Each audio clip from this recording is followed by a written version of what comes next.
Now, this is a seminal paper published a few years ago which really transformed the attitudes of adult cancer specialists to involving palliative care, which showed not only was the quality of life of adults with advanced small cell lung cancer improved by initial engagement, and this is a randomized trial, but somewhat surprisingly, the survival also increased, and as a consequence, there's been an expansion, particularly in the States, of early involvement of palliative care services.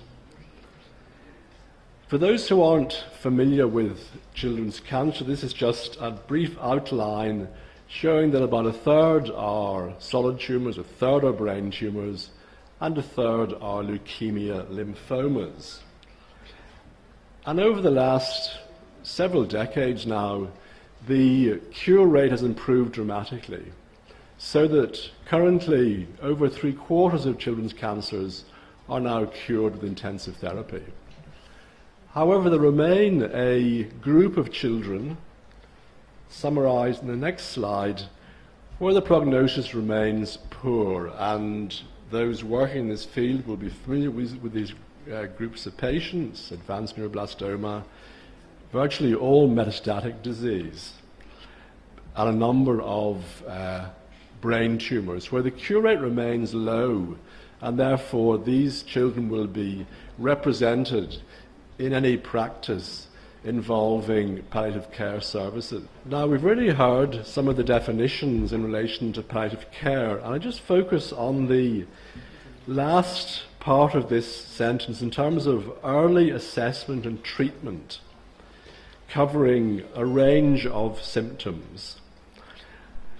And we're all well aware of the complexity of symptoms in children who present with cancer. Physical symptoms, emotional symptoms, the whole complexity of family dynamics. And these are all issues which should be dealt with by an experienced pediatric oncology team. These are large teams nowadays with multiple specialty inputs. And therefore, it's often a bit presumptuous to present to a developed children's cancer team claiming that only a PAL care service can provide this kind of holistic care. However, many teams are not in a situation that has access to all this expertise. And just to go to the International Children's Palliative Care Network Charter, I've highlighted that they emphasize that palliative care, or palliative, in my view, palliative philosophy of care, should begin at the time of diagnosis and continue alongside any curative therapies. Now, that clearly doesn't happen, and this is just some data, reasonably recent data from the States, and if you look at, these are children referred to a palliative care service from all different disciplines, and you can see in relation to are referred for end-of-life care or support in end-of-life care, but very few are referred early on in the trajectory of the disease. So in terms of who should deliver this sort of philosophy of intervention, and the answer is it has to be a team approach. It has to be a combination of the oncology team, a hospital-based PAL care service, if there is one, and a hospice and community team, if there is one. And this will vary on the nature of the local structure of services. There may not be a hospice locally.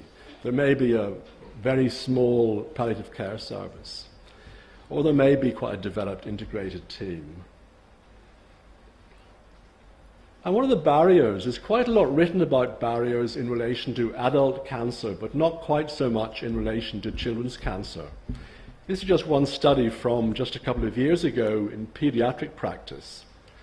And this emphasized lack of time. We all know that speaking to families and older children does take time.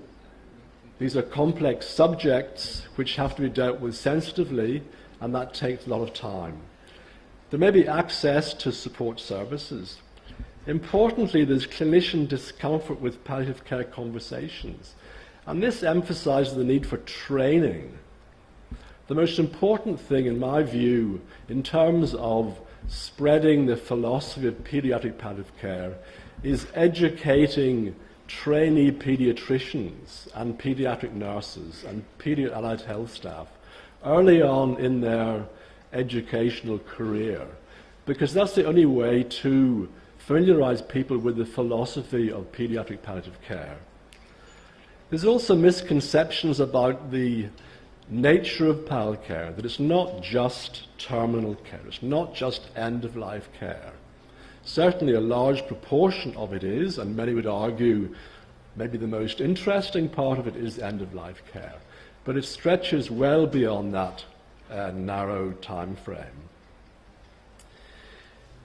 In terms of why firm or teams do involve palliative care, and this is taken from some data from the States. This is the Quality of Life PAL care team at St. Jude. And it's interesting how many are referred for care coordination, and certainly our experience in Queensland with the development of the paediatric PAL care service was that, particularly outside cancer care, there was a big demand for involving PAL care service because they were able to take the time to look more holistically at the care of the child and the family and recruit the various specialist services. Whereas the very narrow focus of a subspecialty team often found that quite a challenge.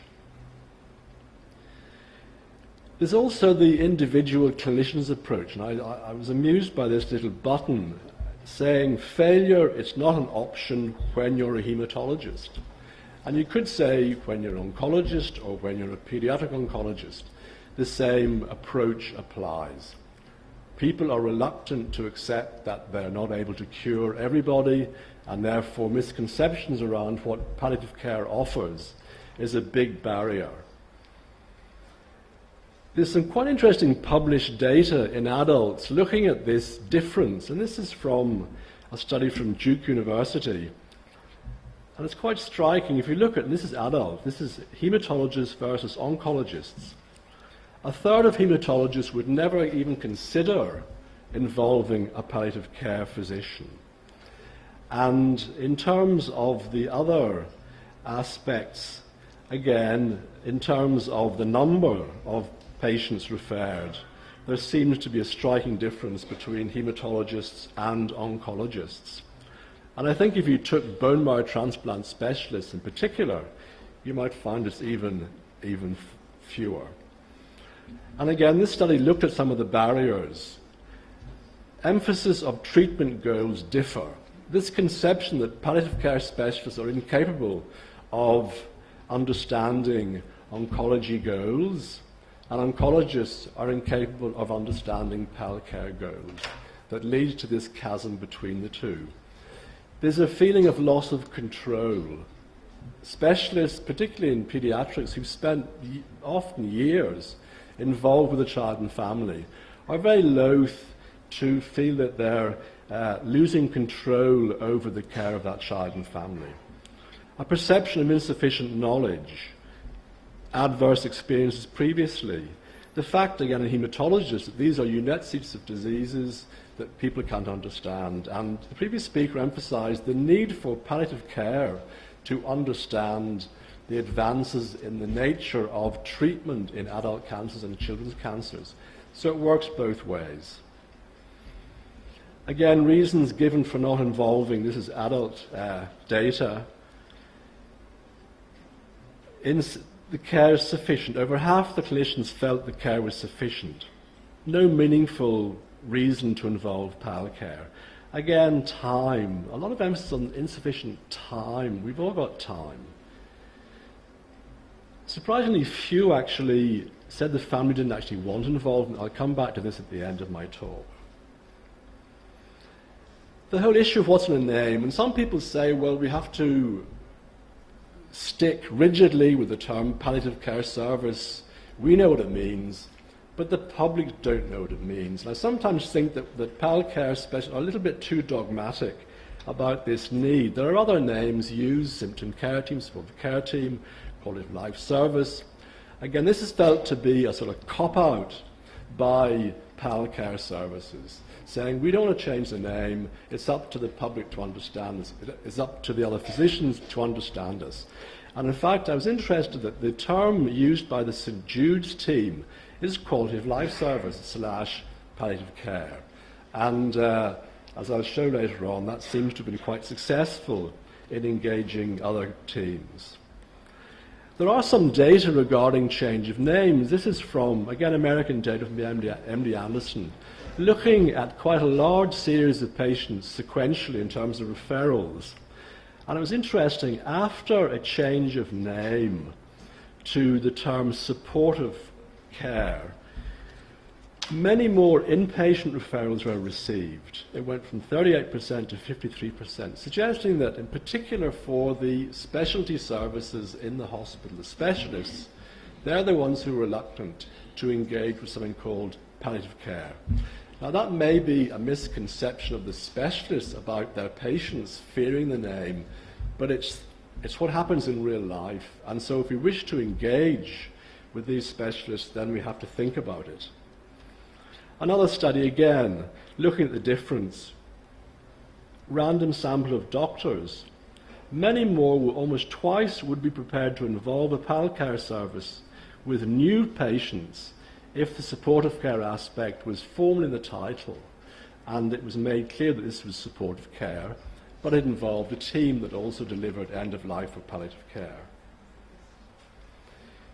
The situation in the UK in terms of time to referral is just highlighted in this review, which shows that for leukemia, the median time to referral, so that's 1.5 years, lymphoma, again, almost 1.5 years, brain, well, these are days. So you can see for most children's cancers, the time to referral is very long, involvement is very late. And in particular, these are data from the north of England, where in this particular area, much of the palliative care is based around a children's hospice. If we just look at one line, just to make the point, there are some diseases where it may differ, and in the case of brain tumours, there seems to be less reluctance to engage palliative care and hospice care for brain tumours, particularly because these tend to be maybe more indolent. They're also a lot more complex in terms of being able to manage children who are steroid toxic, complex, prolonged symptomatology. But they do seem to be referred more frequently than for other conditions. So what strategies to encourage early involvement? And this is a sort of goal published a couple of years ago for an American group, suggesting that all patients with new diagnoses, this is pediatric practice, and it lists some specific situations which are worth focusing on if we have time in terms of transplant patients, patients going to phase 1, early phase trials. It suggests timing within the first month and then subsequent consults later on. And then it outlines the content of the consultation. I found this quite a useful outline when thinking about how one might interact with the other services. I think it's important again to look at the perceived usefulness, because if you're sort of selling a service initially, you have to understand people's perception. And again, there's a range of aspects of therapy, and in this case, in adult practice, some variation between individuals depending on their experience. Also, you need to know who your referring teams are and engage with these teams. And you can see from this study, looking at who was referring the children, this was an American survey of children's oncology group centres. Physicians, practitioners, nurses, counsellors, parents, patients, psychologists, social workers, spiritual carers, a whole wide range of stakeholders involved in the care of these children. Is there a role for screening? And this is one screening tool developed in the UK, published a few years ago, looking at a range of different domains: the disease trajectory, the expected outcome, specific symptoms and problem burdens. the preferences and needs of the patients or the parents, and finally the life expectancy. Now, these aren't generally used in practice, but I think they're worth looking at and just doing a quick calculation of some oncology scenarios. In fact, most of them fall somewhere down here, emphasizing the appropriateness of this early introduction of the concept of pediatric palliative or pediatric palliative care philosophy, which links with symptom care and the overall holistic care of the child and family. And then later on, as the condition is more advanced, then much more involvement and engagement with the child and the family. The impact of a proactive new service. I think nothing is better than a service which is engaging and goes out looking for involvement. And these are data from the St. Jude service. The other thing is patience. This is data from 2007 to 2014. So that's 7 or 8 years of practice with a steady increase in activity.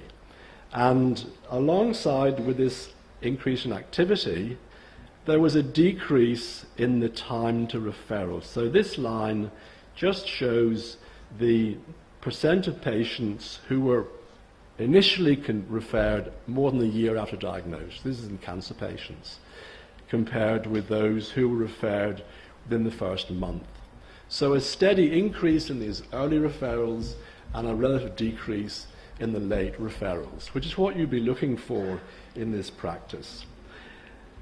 In our service in Queensland, I'll just run through very briefly, we have worked towards an integrated link between the hospital-based services and those outside that services, and serving a large patient population in the region. And the hospital team has a number of disciplines involved, as does the newly created hospice team, and then the community teams, and all working together to involve appropriate support for these children and their families.